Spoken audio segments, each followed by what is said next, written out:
भारत माता की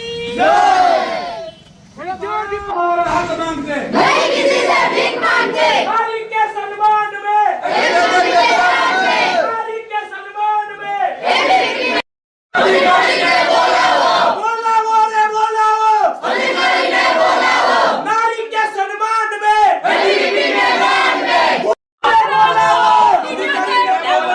बोलाओ रे बोलाओ अधिकारी ने बोला वो, बोलाओ रे बोलाओ अधिकारी ने बोला वो, जिंदाबाद जिंदाबाद एबीवीपी जिंदाबाद, मातरम मातरम मातरम मातरम અમે જે સમરસ હોસ્ટેલમાં જે બેન વોર્ડન નથી તે માટેનો પ્રશ્ન લઈને અહીંયા તાલુકા પંચાયતમાં આવી રહ્યા છે। બેન વોર્ડન એક વર્ષથી ભાઈ એનું નિયંત્રણ કરે છે, તો શું એ બરાબર છે? જ્યારે આપણે નારી શક્તિની વાત કરે છે તો નારી જ ત્યાં નથી, તો એનું શું? તો આજ રોજ અમે તાલુકા પંચાયત ખાતે જે આવેદન આપવા માટે આવ્યા છે, પણ એક બી અધિકારી અમારો સંતોષકારક જવાબ આપી રહ્યું નથી। તેમાં શિક્ષણ અધિકારી બી અહીંયા ગાડી એની ચાર્જમાં છે, તો શું આ બરાબર છે?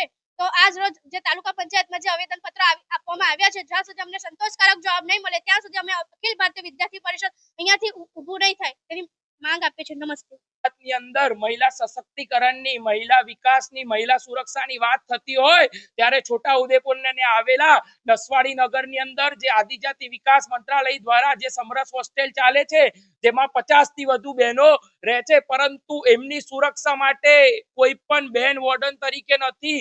1 વર્ષથી ભાઈ વોર્ડન તરીકે કાર્યરત છે। તો જ્યારે બહેનોને કોઈ સમસ્યા થશે, બહેનોને કોઈ પણ મુશ્કેલી હશે, કોઈ પણ મૂંઝવણ હશે, તો ભાઈ વોર્ડન તરીકે એમની જોડે કયા હિસાબે બેન ચર્ચા કરવા જશે? અને કાલ ઉઠીને બહેનો જોડે કોઈ ખોટું કૃત્ય બન્યું તો એનો જવાબદાર કોણ? તેથી આજે અખિલ ભારતીય